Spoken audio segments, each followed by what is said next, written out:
तो पिछले वीडियो में जो है हम लोग जितने भी टाइप के बॉन्ड हैं सभी टाइप के बॉन्ड जो है सो देख लिए थे। यानी कि रासायनिक बंधन कितने प्रकार का होता है, यानी अब परमाणु जो है दूसरे परमाणुओं के साथ कैसे जुड़ते हैं या परमाणु आपस में जुड़ कर के किस प्रकार का बंधन बनाते हैं, इन सभी के बारे में जो है हम पिछले क्लास में देख चुके थे। और पिछला क्लास में जो हम लोग वीडियो देखे थे उस वीडियो में एक चीज़ देखे थे क्या, तो यानी कि ये सब जो बंधन हम पढ़े थे वो बंधन अष्टक नियम के आधार पर देखे थे। तो अष्टक नियम के आधार पर ही हम लोग आज कुछ यानी कि नया कॉन्सेप्ट सीखने का प्रयास करेंगे। और आज का जो टॉपिक है वो टॉपिक है लेविस बिंदु संरचना लिखने के नियम, यानी कि कैसे लेविस बिंदु संरचना लिखा जाता है उसको आज हम लोग समझेंगे। तो देखिएगा वीडियो, आपको अच्छे से पूरा समझ में आएगा और बहुत ही आसान है, आप इसको आसानी से समझ सकते हैं। तो इसको समझने के लिए सबसे पहले हम लिख देते हैं क्या, तो यानी कि hydrogen, helium, lithium, beryllium, boron, carbon, nitrogen, oxygen, fluorine, neon, sodium, magnesium, aluminium, silicon, phosphorus, sulphur, उसके बाद क्लोरीन, आर्गन, पोटासियम और कैल्शियम। इसका संयोजी इलेक्ट्रॉन 1 2 1 2 3 4 5 6 7 8 और 1 2 3 4 5 6 7 8 और 1 2, ठीक है। तो ये सब जो है हम 20 तक के परमाणुओं का, परमाणु संख्या 20 तक के तत्वों के परमाणु में कितने संयोजी इलेक्ट्रॉन होते हैं उन संयोजी इलेक्ट्रॉनों को हमने बोर्ड पर दिखा दिया है, आप लोग देख सकते हैं। इसी से हम लोग जो है सो क्या करेंगे, तो कैलकुलेट करेंगे। क्या कैलकुलेट करेंगे, तो हम लोग को आज सीखना है लेविस बिंदु संरचना, लेविस बिंदु संरचना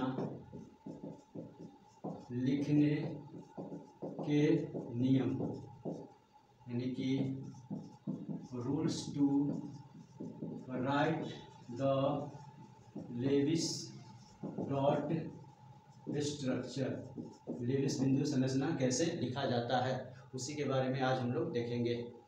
तो इसमें सबसे पहले हम कौन सा रूल्स पढ़ेंगे, तो रूल फर्स्ट में हम लोग को देखना है, रूल फर्स्ट में पहला नियम में हम लोग को देखना है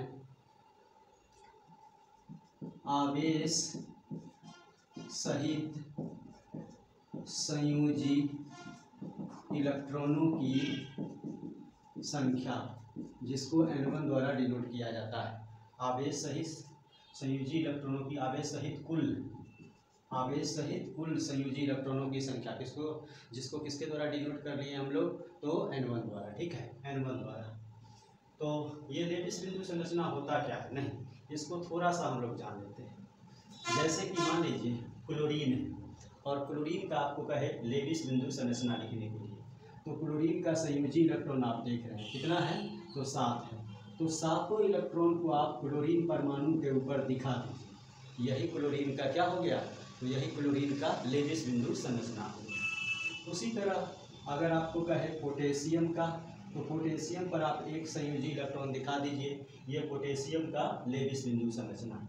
उसी तरह कहे बेरिलियम का लेविस बिंदु संरचना, तो बेरिलियम के संयोजी सेल में देख रहे हैं 2 इलेक्ट्रॉन, तो उस दोनों इलेक्ट्रॉन को बेरिलियम परमाणु पर दिखा दीजिए, वो बेरिलियम का लेविस बिंदु संरचना। उसी तरह कहे कार्बन का लेविस बिंदु संरचना, तो कार्बन के संयोजी सेल में कितना इलेक्ट्रॉन है, तो 4 इलेक्ट्रॉन है, तो चारों इलेक्ट्रॉन को इस कार्बन पर दिखा दीजिए, ये कार्बन का लेविस बिंदु संरचना। ऑक्सीजन का कहे, ऑक्सीजन के संयोजी सेल में देख रहे हैं आप 6, तो यानी कि इस 6 इलेक्ट्रॉन को दिखा दीजिए ऑक्सीजन पर, ये ऑक्सीजन का लेविस बिंदु संरचना। उसी तरह एल्युमिनियम का कहे, एल्युमिनियम के संयोजी सेल में कितना इलेक्ट्रॉन, तो 3, तो एल्युमिनियम का लिखिएगा लेविस बिंदु संरचना। तो एल्युमिनियम पर तीनों इलेक्ट्रॉन को डॉट द्वारा, बिंदु द्वारा दर्शा दीजिएगा, तो बिंदु द्वारा दर्शा देते हैं, तो यही एल्युमिनियम का क्या कहलाता है, लेविस बिंदु संरचना। लेकिन इसमें थोड़ा सा और है एक्स्ट्रा क्या है, जैसे कि कहे कि आपको CO2 का लेविस बिंदु संरचना लिखिए, उसी तरह CO3 2- का कहे लेविस बिंदु संरचना, उसी तरह आपको कहे यानी कि NO2 का लेविस बिंदु संरचना, उसी तरह N2O3 का लेविस बिंदु संरचना, N2O4 का लेविस बिंदु संरचना, N2O5 का लेविस बिंदु संरचना। तो इन सभी का अगर हमको कहे लेविस बिंदु संरचना लिखने के लिए, तो इन सभी का लेविस बिंदु संरचना लिखने के लिए हमको बॉन्ड की भी आवश्यकता होगी और लोन पेयर की भी आवश्यकता होगी। यानी बॉन्ड पेयर और लोन पेयर, जिसका क्लास हम पिछले वीडियो में कर चुके हैं, नहीं यानी कि पीछे के वीडियो में लोन पेयर और बॉन्ड पेयर क्या होता है केमिकल बॉन्डिंग रिलेशन में हम बता चुके हैं। जिसको भी लोन पेयर और बॉन्ड पेयर का कॉन्सेप्ट क्लियर नहीं हो या समझ में नहीं आ रहा हो, वो पीछे का वीडियो जाकर के देखिए, उसमें अच्छे से मैंने लोन पेयर और बॉन्ड पेयर के बारे में बता दिया है। तो ये सब जो अणु हैं, ये सब का अगर लेविस बिंदु संरचना लिखना होगा, तो ये सब का लेविस बिंदु संरचना लिखने के लिए हमको क्या करना पड़ेगा, इन सभी का लेविस बिंदु संरचना लिखने के लिए हमको बॉन्ड पेयर की भी आवश्यकता होगी और लोन पेयर की भी आवश्यकता होगी। ठीक है, तो ये दोनों पता चल जाएगा तो हम डायरेक्ट इन सभी का लेविस बिंदु संरचना लिख सकते हैं। तो उसी को जानने के लिए हम लोग क्या पढ़ रहे हैं, तो लेविस बिंदु संरचना लिखने के नियम। इसमें सबसे पहला हमको क्या पढ़ना है, तो आवेश सहित कुल संयोजी इलेक्ट्रॉनों की संख्या। तो ये कैसे निकालते हैं, तो यहाँ पर कह रहा है आवेश सहित कुल संयोजी इलेक्ट्रॉनों की संख्या, और इसको डिनोट किसके द्वारा हम कर लिए हैं, तो N1 द्वारा। नहीं, तो यहाँ पर N1 निकालना है। तो जैसे कि हम एग्जाम्पल देखें, तो एग्जाम्पल फर्स्ट में देखिए, इसमें कहा है, तो सबसे पहला में देख लेते हैं CO2 में N1 निकालना है। नहीं, तो कैसे निकालेंगे, तो बहुत ही आसान तरीका है। कैसे आसान तरीका है, तो आप देखिए कार्बन को, वहाँ बोर्ड पर हम लिखे हुए हैं, कार्बन के संयोजी सेल में कितना इलेक्ट्रॉन है, तो 4 इलेक्ट्रॉन। तो कार्बन के लिए हम कितना लिख देंगे, 4, फिर प्लस का चिन्ह देंगे। ऑक्सीजन का देख लीजिए, ऑक्सीजन का देखिएगा, तो ऑक्सीजन के संयोजी सेल में कितना इलेक्ट्रॉन, तो 6 इलेक्ट्रॉन, तो 6 लिख देंगे। और ऑक्सीजन के परमाणु CO2 में है कितने, तो 2 परमाणु, तो यहाँ 2 से गुना भी कर देंगे, यानी कि 4 + 12 कितना हो जाएगा, तो 16। देखो में निकल गया। नहीं, उसी तरह दूसरा में देखते हैं, दूसरा में क्या दिया है, तो CO3 2 माइनस है, यहाँ NO2 प्लस रहने देते हैं, NO2 प्लस। ठीक है, तो यहाँ N1 निकालेंगे, तो कैसे निकालेंगे, तो सिंपल है, इसमें कार्बन और किसके परमाणु हैं, ऑक्सीजन के।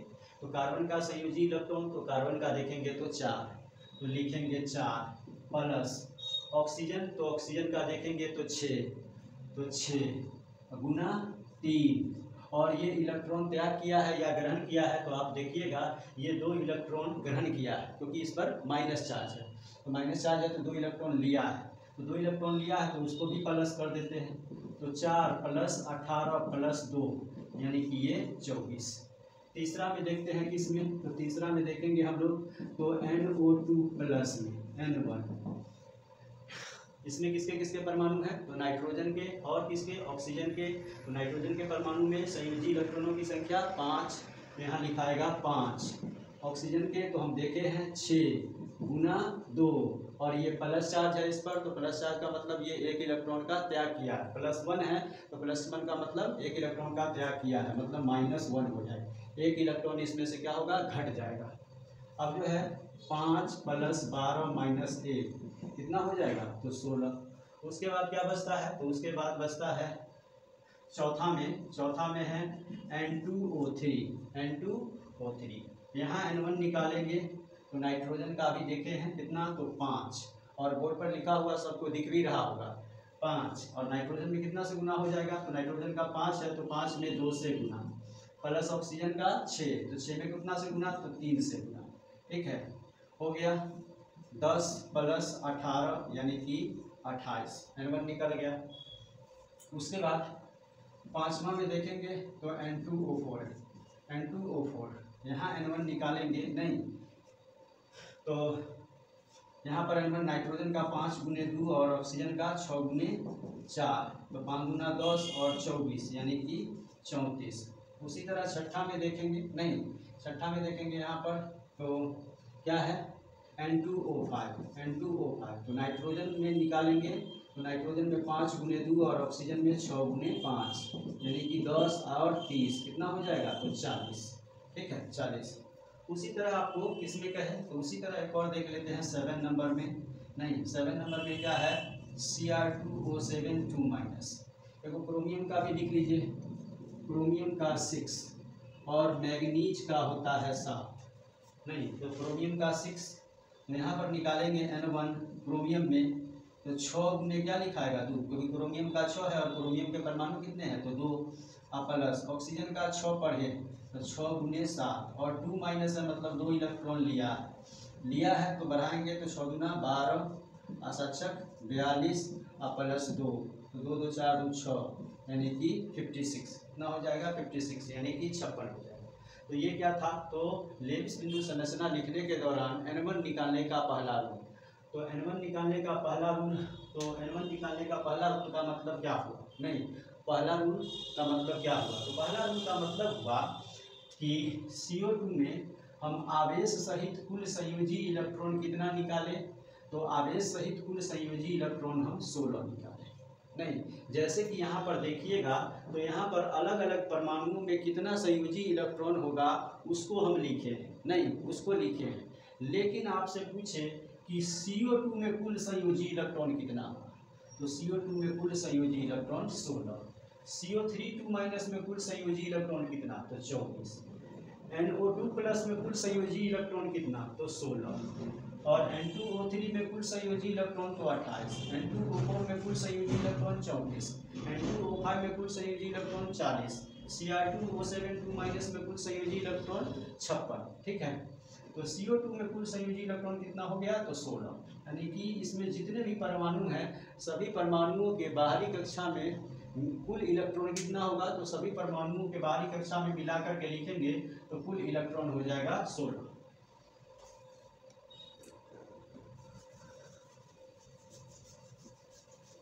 अब जो है हम आगे देखेंगे, एक रूल हमारा समाप्त हो गया, एक रूल समझ में आ गया होगा आप लोगों को। उसके बाद दूसरा हम देखेंगे क्या रूल, तो दूसरा रूल को हम लोग देखते हैं, ठीक है कि क्या होता है। तो दूसरा रूल हमारा है रूल सेकंड में हम लोग देख लेते हैं कि अष्टक या डुएट पूरा करने के लिए आवश्यक कुल इलेक्ट्रॉन, जिसको N2 द्वारा सूचित कर लेते हैं, तो परमाणु या तो क्या करेगा अष्टक पूरा करेगा या क्या करेगा डुएट पूरा करेगा, मतलब कि या तो अपने संयोजी सेल में 8 इलेक्ट्रॉन पूरा करेगा या अपने संयोजी सेल में 2 इलेक्ट्रॉन पूरा करेगा। तो अष्टक या डुएट पूरा करने के लिए परमाणुओं को कितने इलेक्ट्रॉनों की आवश्यकता है ये हम कैलकुलेट करके देखेंगे, ठीक है। तो यहाँ पर जो है इसके लिए सूत्र क्या होता है, तो इसको तो हम डिनोट कर लिए N2 के द्वारा कि अष्टक या डुएट पूरा करने के लिए आवश्यक इलेक्ट्रॉन कितना होगा, तो N2 होगा, नहीं N2 होगा और जो है यहाँ पर निकालेंगे कैसे, तो N2 निकालने के लिए होता है सूत्र 2 गुने हाइड्रोजन परमाणु प्लस 8 गुने अन्य परमाणु। इसका मतलब क्या हुआ, तो इसका मतलब हुआ कि जितने भी हाइड्रोजन परमाणु होंगे उसको क्या पूरा करना होगा डुएट, तो डुएट पूरा करने के लिए उसको कितना इलेक्ट्रॉन देंगे तो 2, तो उसमें 2 से गुना कर देंगे, यानी कि 1 हाइड्रोजन है तो 1 हाइड्रोजन में 2 से, 2 हाइड्रोजन है तो 2 में 2 से, 3 हाइड्रोजन है तो 3 में 2 से, 4 हाइड्रोजन है तो 4 में 2 से गुना कर देंगे। तो जितने भी हाइड्रोजन हैं सबको डुएट पूरा करने के लिए कितना इलेक्ट्रॉन जरूरी होगा ये हमको पता चल जाएगा। उसके बाद हाइड्रोजन को छोड़ करके अगर कोई अन्य परमाणु है तो वो डुएट पूरा नहीं करेगा, वो क्या करेगा अष्टक, यानी कि अष्टक पूरा करेगा। तो अष्टक पूरा करने के लिए कितना इलेक्ट्रॉन चाहिए तो 8, तो अगर 1 परमाणु है तो उसमें 8 से गुना, 2 परमाणु है उसमें भी 8 से, 3 परमाणु है उसमें भी 8 से, 4 परमाणु है उसमें भी 8 से, 5 परमाणु है उसमें भी 8 से क्या करेंगे गुना कर देंगे। तो जितने भी परमाणु होंगे सभी में 8 से क्या करेंगे तो गुना करते हुए चले जाएंगे, सभी में 8 से गुना करते हुए चले जाएंगे। तो ये सूत्र हो गया। अब थोड़ा एग्जाम्पल के माध्यम से हम इसको जो है समझने का प्रयास करेंगे कैसे जो है ये किया जाएगा, ठीक है। तो जैसे एग्जाम्पल फर्स्ट में देखते हैं, नहीं एग्जाम्पल फर्स्ट में क्या था तो CO2 था, तो CO2 में हमको क्या निकालना है तो N2, तो N2 निकालने का सूत्र सामने में लिखा हुआ है। तो CO2 जो अणु हमको दिया हुआ है इस अणु में हम हाइड्रोजन खोजेंगे। तो CO2 अणु में हाइड्रोजन दिख रहा है तो नहीं दिख रहा होगा, यानी कि यहाँ पर शून्य हाइड्रोजन है, तो यानी कि हाइड्रोजन की संख्या नहीं है, मतलब हाइड्रोजन है ही नहीं, हाइड्रोजन की संख्या शून्य है। तो 2 में 0 से गुना नहीं, और 8 गुने अन्य परमाणु, तो 8 में कितना से गुना होगा, तो अन्य परमाणु मतलब हाइड्रोजन को छोड़कर, अन्य परमाणु मतलब हाइड्रोजन को छोड़कर, तो हाइड्रोजन को छोड़ दीजिएगा तो बचेगा क्या, तो एक कार्बन का और 2 ऑक्सीजन का। हाइड्रोजन नहीं है तो हाइड्रोजन को छोड़ करके और किसके किसके परमाणु बचे हैं, तो एक कार्बन का 2 ऑक्सीजन का, तो कुल कितने परमाणु हुए, तो 3 परमाणु, तो यहाँ 3 से गुना, यानी कि ये कितना हो जाएगा, तो 24। उसी तरह दूसरा एग्जाम्पल देखेंगे CO3 तो N2 बराबर क्या हो जाएगा, तो यहाँ भी 2 गुने 0 लिखाएगा क्योंकि इसमें भी हाइड्रोजन नहीं है, और 8 गुने कितना लिखाएगा, तो कार्बन का 1 ऑक्सीजन का 3, तो 8 गुने 4 यानी कि 32।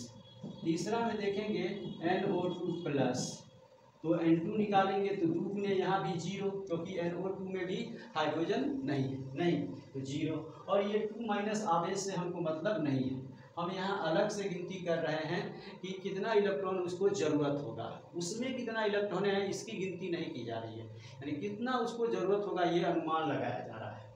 और 8 गुने कितना लिखाएगा, यहाँ भी प्लस है तो प्लस माइनस से हमको कोई मतलब नहीं है, तो 1 नाइट्रोजन का 2 ऑक्सीजन का तो 3 यानी कि 24 हो जाएगा। चौथा में देखते हैं क्या है दिए हुए, तो चौथा में है N2O3 में N2 निकालेंगे तो 2 गुने यहाँ भी 0 होगा क्योंकि यहाँ भी हाइड्रोजन नहीं है, और 8 गुने तो 2 नाइट्रोजन का 3 ऑक्सीजन का कितना 5 यानी कि 40।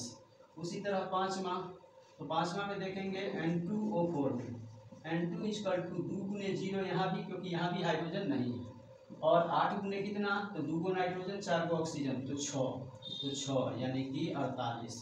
छठा में देखेंगे तो H3PO3 यहाँ N2 निकालते हैं तो 2 गुने, और यहाँ पर कितने हाइड्रोजन के परमाणु हैं, तो यहाँ पर हाइड्रोजन के परमाणु हैं नहीं 3, तो 3 से गुना, और 8 गुने तो हाइड्रोजन को छांट दीजिए, तो हाइड्रोजन को छांट देंगे तो बचेगा 1 फास्फोरस और 3 ऑक्सीजन का, 1 फास्फोरस और 3 ऑक्सीजन का मिला करके हुआ 4, तो 3 गुना 6 और 8 चौक 32 यानी कि 38, ठीक है 38। उसी तरह सातवां में देखते हैं HClO3 में हमको क्या निकालना है, तो N2 निकालना है, तो 2 गुने हाइड्रोजन HClO3 में कितना है, तो HClO3 में हाइड्रोजन 1 है तो 1 से गुना, प्लस 8 गुने अन्य परमाणु तो क्लोरीन का 1 और ऑक्सीजन का 3, क्लोरीन का 1 और ऑक्सीजन का 3 कितना हुआ था 1 3 4, तो 4 मतलब कि यहाँ 2 + 32 यहाँ 34 हो जाएगा, कितना हो जाएगा 34। तो आप जो है देख लिए इतना एग्जाम्पल में आपको कुछ ना कुछ समझ में आया ही होगा, अगर समझ में नहीं आया है तो कमेंट करके बताइएगा, फिर हम एक्सप्लेन कर देंगे नेक्स्ट वीडियो में। और वीडियो अच्छा लगता है तो चैनल को लाइक और सब्सक्राइब कर देना। अब जो है यहाँ पर दूसरा हो गया, दूसरा रूल भी हम लोग समझ गए। अब तीसरे रूल की तरफ चलते हैं कि तीसरा रूल क्या है, और जिसको भी नोट करना हो वो वीडियो को पॉज करके क्या कर सकते हैं, नोट कर सकते हैं, वीडियो को पॉज करके क्या कर सकते हैं, नोट कर सकते हैं। तो यहाँ पर अब क्या देखना है थर्ड रूल में, तो थर्ड रूल हमारा है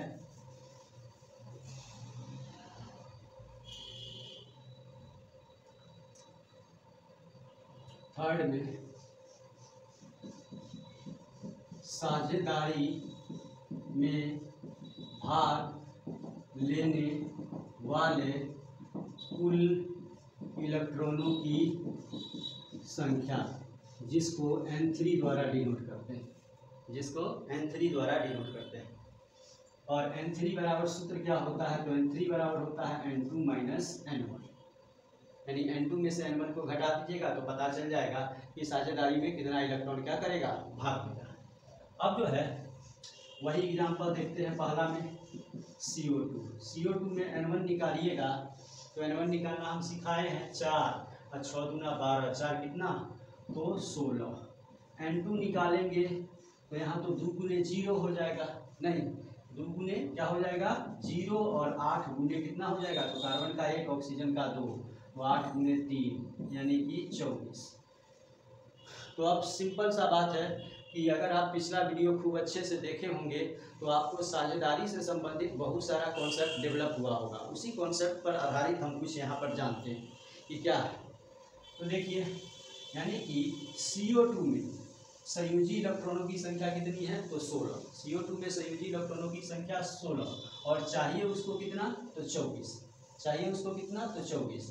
तो आप जानते हैं पीछे जब हम साझेदारी पढ़ाए थे तो वहाँ पर बताए थे कि जितना इलेक्ट्रॉन घटता है उतना ही इलेक्ट्रॉन साझेदारी में लगाता है। जितना इलेक्ट्रॉन घटता है उतना ही इलेक्ट्रॉन को क्या करता है साझेदारी में लगाता है।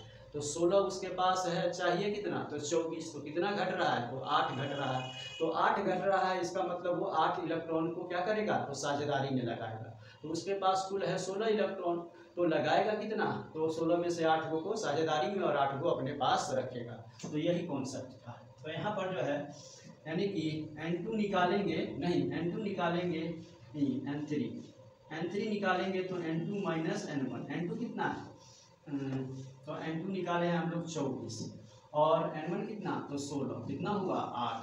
तो अभी हम समझे हैं बिना ये कैलकुलेट किए हुए आपको बताए हैं कि 16 है और चाहिए कितना उसको तो 24। अष्टक या डुएट पूरा करने के लिए उसको चाहिए कितना तो 24। ठीक है, तो 24 चाहिए और है 16। तो घट कितना रहा था तो 16 में 8 जोड़ेंगे तो 24 हो जाएगा। तो उसको 8 की जरूरत थी, तो 8 को वो क्या करेगा साझेदारी में लगाएगा। इसलिए लिखे हैं साझेदारी में भाग लेने वाले कुल इलेक्ट्रॉनों की संख्या, और जिसको N3 द्वारा डिनोट किए हैं और सूत्र क्या लिखे हैं तो N3 बराबर N2 माइनस N1।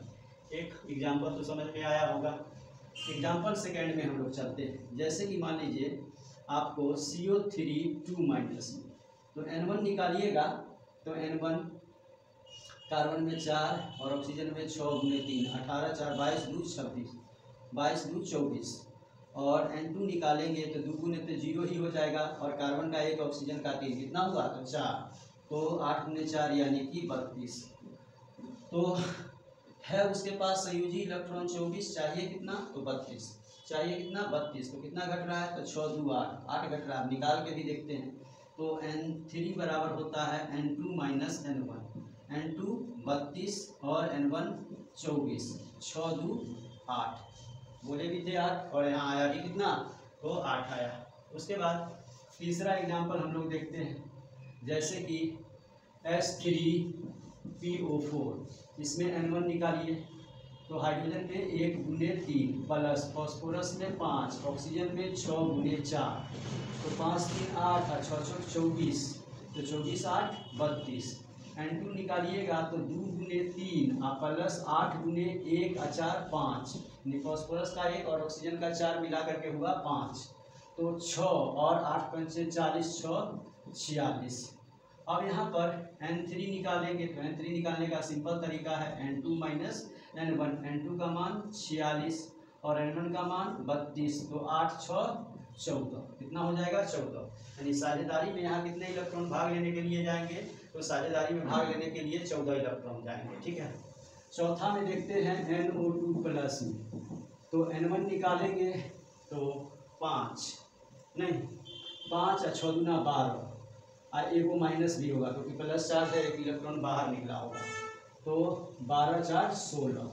N2 निकालेंगे तो 2 गुने हाइड्रोजन की जगह पर 0 और अन्य परमाणु तो नाइट्रोजन का 1 ऑक्सीजन का 2 तो 1 2 3 यानी 8 3 24। N3 निकालेंगे तो N2 माइनस N1। N2 24 और N1 16 यानी कि 8, यहाँ भी निकल गया। उसी तरह एक और देखते हैं। जैसे कि पांचवा में Cr2O7 2 माइनस N1 निकालेंगे यहाँ पर तो 6 दूना 12 और 7 6 42 और 12 54 2 56 तो यहाँ N1 56। N2 तो हाइड्रोजन की जगह पर तो 0 तो 8 से ही गुना होगा तो 7 2 9 तो 9 8 72 कितना होगा 72 होगा। ठीक है, तो N3 निकालेंगे तो N2 माइनस N1 तो 72 माइनस 56 तो 12 में से 6 गया 6, ये बचा 6 में से 5 गया 1 तो 16। यानी कि इसमें कितना इलेक्ट्रॉन साझेदारी में भाग लेगा तो इसमें जो है यानी कि 16 इलेक्ट्रॉन क्या करेगा तो साझेदारी में भाग लेगा। तो तीसरा रूल भी हम लोग समझ गए। उसके बाद हम लोग चलते हैं चौथे रूल की तरफ, और जिसको भी नोट करना है वीडियो को पॉज करके क्या कर सकते हैं नोट कर सकते हैं। तो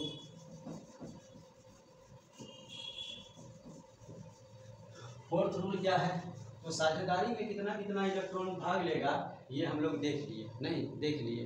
अब जो है वहाँ पर बॉन्ड कितना बनेगा इसको भी जान लेते हैं हम लोग। तो चौथा रूल में क्या है, तो रूल 4 में है हम लोगों का बंधनों की संख्या। क्या है, बंधनों की संख्या। तो बंधनों की संख्या कितनी होगी, तो बंधनों की संख्या बराबर सूत्र होता है N3/2।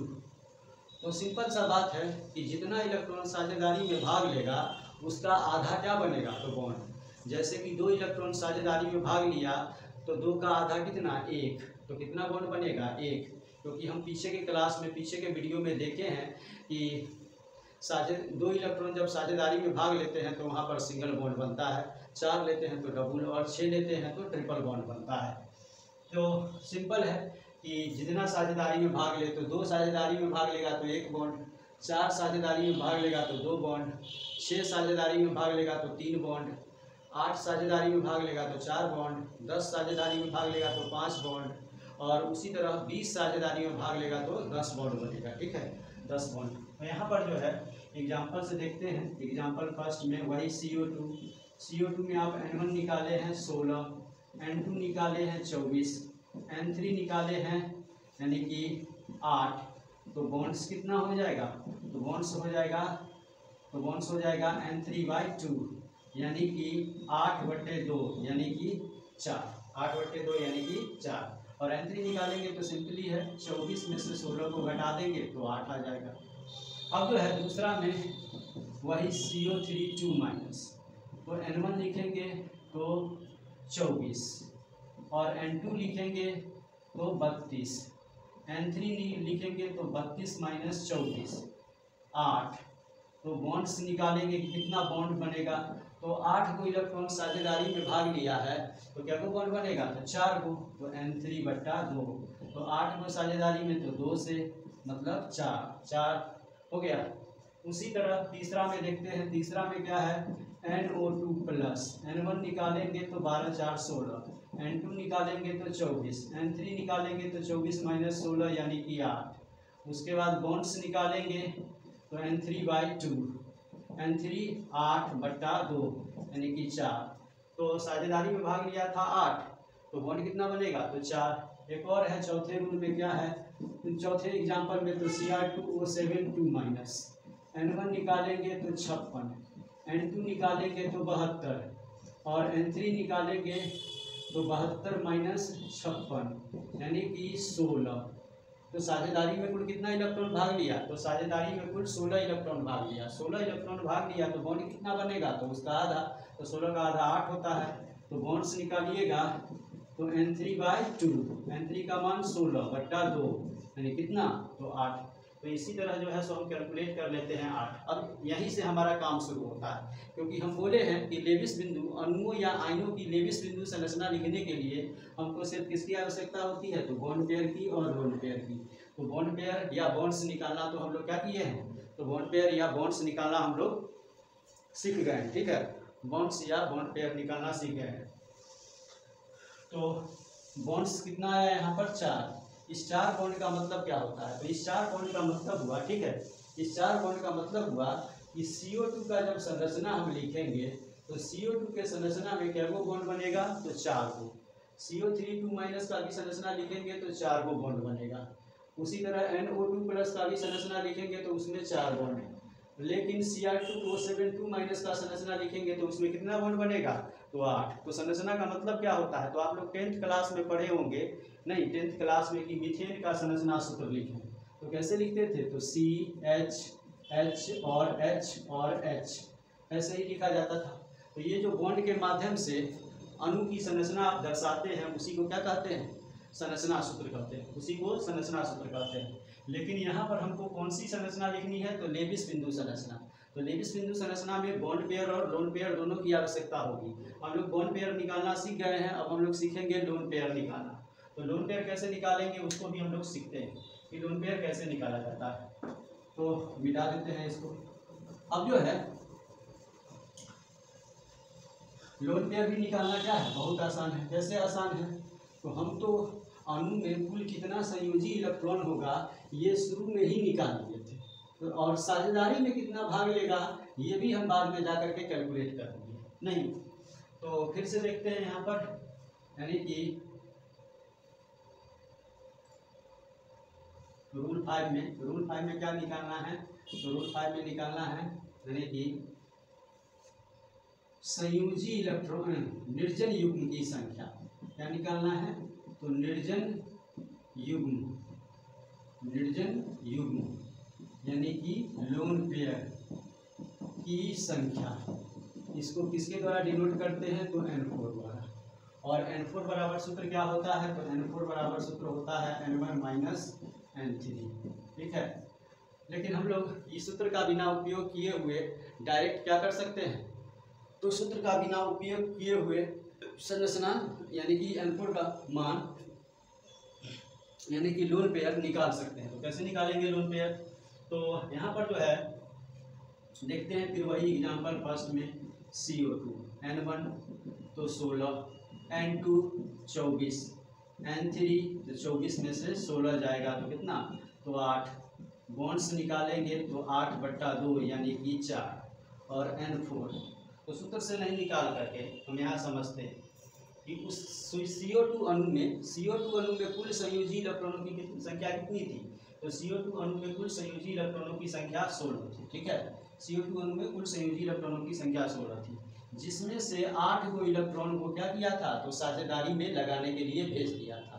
तो 8 इलेक्ट्रॉन साझेदारी में लगाने के लिए भेजा तो बॉन्ड कितना बना, तो 4, क्योंकि 2 इलेक्ट्रॉन से 1 बॉन्ड बनते हैं। तो 16 में से 8 को साझेदारी में भेजा तो इसके पास बचा कितना, तो CO2 के पास 8 को बच गया। तो 8 को इलेक्ट्रॉन बच गया तो लोन पेयर मतलब 8 इलेक्ट्रॉन को अगर जोड़ा में गिनती करेंगे तो 4 होगा। 8 इलेक्ट्रॉन को अगर जोड़ा में गिनती करेंगे तो कितना जोड़ा, तो 4 जोड़ा। तो आप कह सकते हैं कितना इलेक्ट्रॉन बच गया, तो 8 इलेक्ट्रॉन बच गया। पूछेगा कितना जोड़ा इलेक्ट्रॉन बच गया, तो 4 जोड़ा इलेक्ट्रॉन बच गया। और उसी को सूत्र पर निकालने का प्रयास करते हैं तो N1 माइनस N3/2। N1 का मान तो 16, N3 का मान 8/2 यानी कि 16 में से 8 गया तो 8 में 2 से भाग दीजिएगा तो 4, तो 4 जोड़ा हुआ। तो हम भी यही बात बोले थे कि आप बिना सूत्र का उपयोग किए हुए भी इसको क्या कर सकते हैं, कैलकुलेट कर सकते हैं। उसी तरह दूसरा में हम लोग देखते हैं, नहीं दूसरा में CO3 2-, यहाँ N1 निकालेंगे तो यहाँ N1 कैसे निकलेगा, तो हम जानते हैं 6, तो 6 × 24, N2 निकालेंगे 32, N3 निकालेंगे तो 32 माइनस 24 यानी कि 8। और बॉन्ड्स निकालेंगे तो बॉन्ड्स 8/2 यानी कि 4। और N4 निकालेंगे तो N4 हो गया N1 माइनस N3/2। तो अब जो है सो यही थोड़ा सा समझते हैं कि CO3 2- में कुल संयोजी इलेक्ट्रॉनों की संख्या 24 और जरूरत कितना था, 32 गो का।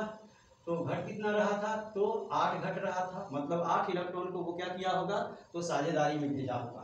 तो 24 में से 8 इलेक्ट्रॉन को साझेदारी में भेज दिया तो इसके पास बचा कितना इलेक्ट्रॉन, तो 16। तो 16 इलेक्ट्रॉन बचा। पूछेगा कितना जोड़ा इलेक्ट्रॉन बचा, तो 8 जोड़ा इलेक्ट्रॉन बचा। अब देखते हैं N4 का मान 8 आता है कि नहीं। तो N1 24, N3 8/2 यानी कि 16/2 यानी कि 8। तो 8 हो गया, उतना ही आ गया नहीं। उसी तरह जो है तीसरा एग्जाम्पल Cr2O7 2-, N1 56, N2 72, उसके बाद N3 तो 72 माइनस 56 यानी कि 16। बॉन्ड्स निकालेंगे तो 16/2 यानी कि 8। अब 56 में से कितना इलेक्ट्रॉन साझेदारी में भेजेगा, वो 16। तो 56 में से 16 गया तो कितना बचा, तो 40 को इलेक्ट्रॉन बचा, मतलब कितना जोड़ा बचा इलेक्ट्रॉन, तो 40 को कितना जोड़ा, तो 20 जोड़ा। तो देखते हैं N4 का मान 20 आता है कि नहीं। तो N1 माइनस N3/2, N1 तो N1 56, N3 16/2, 56 में से 16 से 40/2 यानी कि 20 आ गया, मतलब सही है हमारा। उसी तरह फोर्थ में देखते हैं S3PO4, N1 निकालेंगे तो N1 आ जाएगा 3, 5 8, 6 × 24 8 32। N2 निकालेंगे तो 6 और 40 46। N3 निकालेंगे तो 46 माइनस 32 8 6 14। बॉन्ड्स निकालेंगे तो 14/2 यानी कि 7। तो N4 निकालेंगे तो था उसके पास कुल 32 इलेक्ट्रॉन, चाहिए कितना 46। घट कितना रहा था 14, तो 14 साझेदारी में भेजा तो बॉन्ड कितना बना 7, तो 14 साझेदारी में भेजा यानी 32 में से 14 को साझेदारी में भेजा तो बचा उसके पास कितना, तो 18 इलेक्ट्रॉन। तो 18 में कितना से भाग देना पड़ेगा, तो 2 से, तो कितना हो जाएगा, तो 9, यानी कि उसके पास लोन पेयर कितना, तो 9। तो चेक कर सकते हैं आप N1, तो N1 हो गया 32 में से 14 बट्टा 2, तो 32 में से 14 जाएगा तो 18 बट्टा 2 यानी कि 9, यानी कि लोन पेयर उसके पास कितना है, तो 9। तो यही बॉन्ड पेयर और लोन पेयर दोनों का उपयोग करके हम इनमें से किसी भी अणु या आयन की संरचना क्या कर सकते हैं, लिख सकते हैं, किसी भी अणु या आयन की संरचना लिख सकते हैं। तो अभी तो हम लोग सीखे थे कि कैसे बॉन्ड पेयर निकाला जाता है और कैसे लोन पेयर निकाला जाता है। फिर जो है नेक्स्ट वीडियो में हम लोग देखेंगे क्या, तो कैसे जो है उनकी संरचना इन दोनों का उपयोग करके हम लोग लिखेंगे।